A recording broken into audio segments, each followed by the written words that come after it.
Lucía nunca tuvo mucho, pero siempre dio todo. Desde que quedó viuda a los 32 años, su vida se convirtió en una batalla diaria contra la pobreza, contra el hambre, contra un mundo que parecía haber olvidado que ella existía. Pero nada de eso importaba, cuando miraba a su hijo Mateo dormir en aquella cama destartalada. Él era su razón para levantarse cada madrugada, su motivo para sonreír incluso cuando no había nada que llevar a la mesa. Vivían en un pequeño cuarto al fondo de un callejón, donde el sol apenas entraba.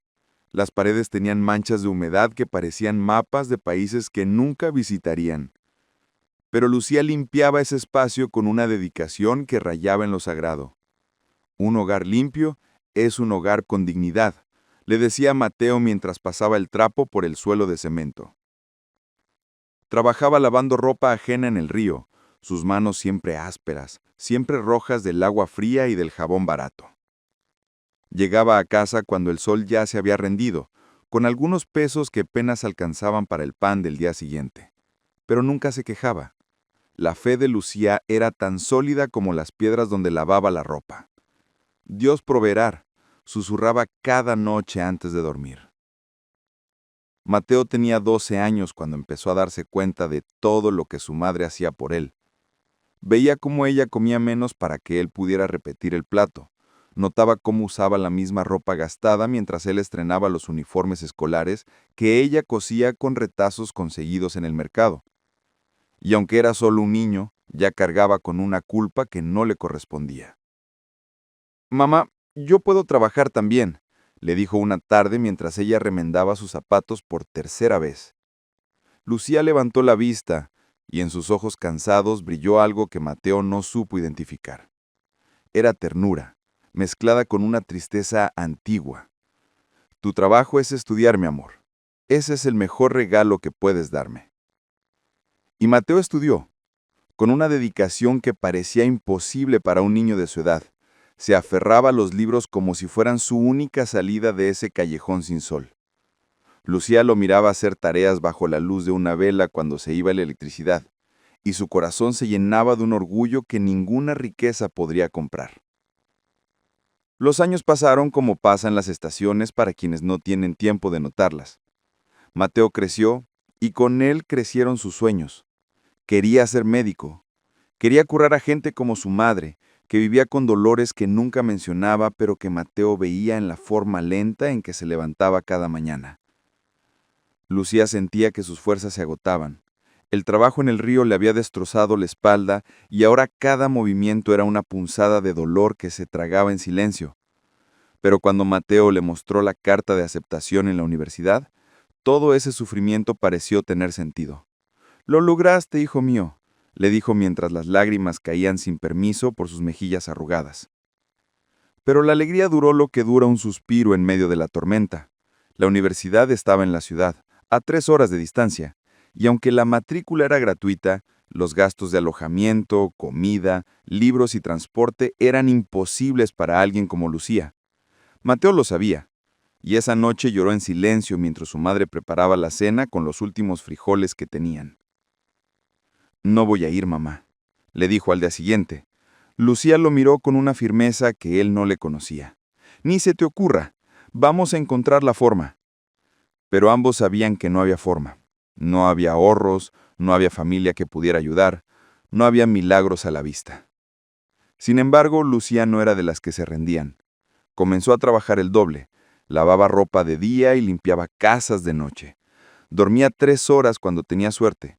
Sus manos ya agotadas y sus rodillas apenas la sostenían, pero seguía adelante con una determinación que desafiaba la lógica humana. Mateo la veía destruirse poco a poco, y sentía que cada esfuerzo de su madre le pesaba como piedras en el pecho. «No puedo aceptar esto», le dijo una noche. «No puedo verte sufrir así por mí». Lucía tomó el rostro de su hijo entre sus manos ásperas y lo miró directo a los ojos. «El amor de una madre no conoce límites, Mateo. Y yo ya decidí que vas a estudiar, aunque tenga que mover cielo y tierra». Pero ni siquiera moviendo el cielo alcanzaba. Los meses pasaron y apenas habían reunido una fracción de lo necesario. La fecha de inicio de clases se acercaba como una sentencia. Mateo había dejado de dormir, atormentado por la idea de que su sueño estaba matando a su madre lentamente. Una madrugada, Lucía no regresó a casa. Mateo la esperó con el corazón en la garganta hasta que, al amanecer, la vio llegar caminando despacio, como si cada paso le costara la vida. Traía un embolso en las manos. Ya está, hijo. Ya tenemos el dinero para tus primeros 6 meses. Mateo abrió el embolso y vio más dinero del que habían tenido en toda su vida. ¿De dónde sacaste esto, mamá? Su voz temblaba. Lucía sonrió, pero era una sonrisa cansada, vencida. No importa. Lo importante es que vas a estudiar. La verdad llegó días después, cuando una vecina se lo contó entre lágrimas. Lucía había vendido su riñón. Había contactado con gente en el mercado negro. Había firmado papeles en lugares oscuros donde la desesperación es moneda de cambio. Se había mutilado a sí misma para que su hijo pudiera tener un futuro. Mateo sintió que el mundo se derrumbaba. La culpa lo ahogaba. ¿Cómo pudiste hacer eso?, le gritó entre lágrimas. ¿Cómo pudiste sacrificar tu salud por mí? Lucía lo abrazó con la poca fuerza que le quedaba. Porque un hijo no es solo sangre de tu sangre, Mateo. Es el futuro que nunca tuviste. Es el sueño que nunca pudiste alcanzar. Y yo haría esto 1000 veces más si fuera necesario. Esa noche Mateo no pudo dormir. Miraba a su madre respirar con dificultad en la cama de al lado, y cada inhalación sonaba como un reproche. Había pagado el precio más alto por su educación, y ese precio era una parte de su propia madre. Los días siguientes fueron un torbellino de emociones encontradas. Mateo quería rechazar todo, devolver el dinero, quedarse a cuidar a su madre. Pero Lucía no se lo permitió. «Si no vas, entonces esto no habrá valido la pena», le dijo con una voz que no aceptaba réplica. Y así, con el corazón partido en dos, Mateo empacó sus pocas pertenencias y se preparó para partir hacia la ciudad. La mañana de su partida, Lucía lo acompañó hasta la parada del autobús. Caminaba más lento que antes, se cansaba con facilidad, pero su mirada seguía siendo la misma, llena de amor inquebrantable. «Prométeme algo», le dijo mientras esperaban el autobús. «Prométeme que vas a ser el mejor médico que este país haya visto. Prométeme que vas a curar a todas las madres como yo, que no tienen más que su amor para dar». Mateo asintió, incapaz de hablar, las lágrimas cayendo sin control. 4 años después, Mateo estaba por graduarse como el mejor estudiante de su promoción. Había trabajado, había estudiado sin descanso, había convertido cada lágrima y cada recuerdo en combustible para seguir adelante. Pero la felicidad de su logro estaba empañada por una llamada que recibió una madrugada. Era su vecina. «Mateo, tienes que venir. Tu madre está muy enferma». El mundo se detuvo. Mateo dejó todo y tomó el primer autobús de regreso. Durante esas 3 horas se volvieron eternas, rezó como nunca antes lo había hecho. Rezó a ese Dios en el que su madre creía con tanta firmeza, rogándole que no le arrebatara lo único que tenía. Cuando llegó al cuarto donde había crecido, encontró a Lucía en la cama, pálida, casi transparente. La operación clandestina de años atrás había tenido consecuencias. Su único riñón restante estaba fallando. Los médicos del hospital público le habían dado semanas de vida.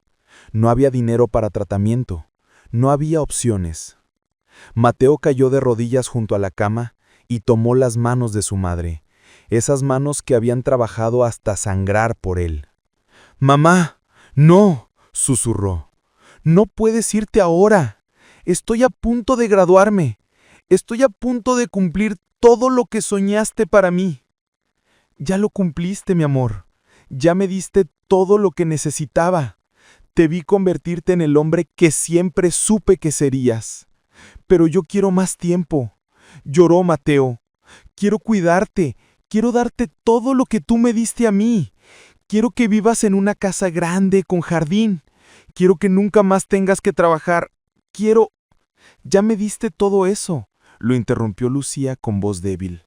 «Cada vez que te veo sonreír, Vivo en un palacio. Cada vez que me cuentas de tus logros, descanso como una reina. No necesito más, Mateo. Tú eres mi milagro y yo ya viví lo suficiente para verlo. Lucía falleció una semana después, rodeada del único amor verdadero que había conocido, su hijo. Murió en paz, con una sonrisa en los labios, susurrando palabras de agradecimiento a ese Dios que siempre había creído que estaba de su lado. Mateo se graduó 3 meses después. En la ceremonia llevaba una foto de su madre prendida en el pecho.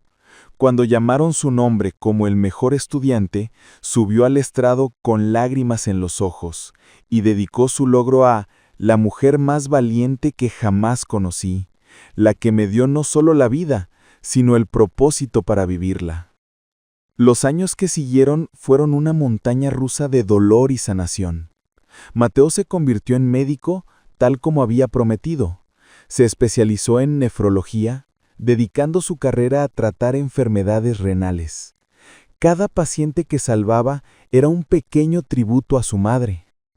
Abrió una clínica gratuita en el mismo barrio donde había crecido, en ese callejón que ahora tenía un letrero que decía Clínica Lucía, atención gratuita para quienes no pueden pagar. Cada día atendía a decenas de personas que, como su madre, habían pasado toda su vida trabajando hasta destruirse.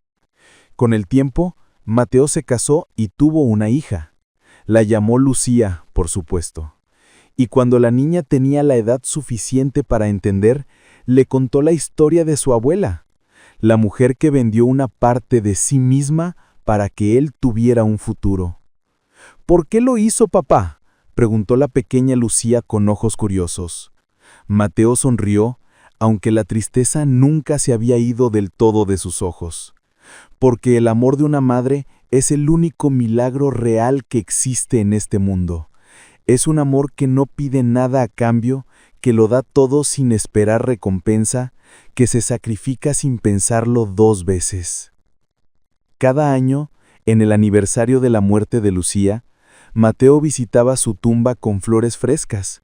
Le contaba sobre sus pacientes, sobre su hija, sobre cómo estaba cumpliendo la promesa que le hizo en aquella parada de autobús tantos años atrás.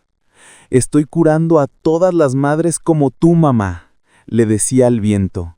«Cada vida que salvo es una forma de honrar lo que hiciste por mí. Y aunque ya no estés aquí, tu amor sigue siendo la luz que guía cada uno de mis pasos».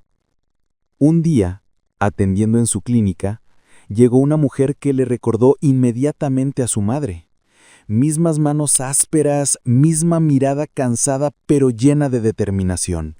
Venía acompañada de su hijo adolescente, enfermo, sin recursos para tratamiento. «Doctor, no tengo dinero, pero haré lo que sea necesario para salvar a mi hijo».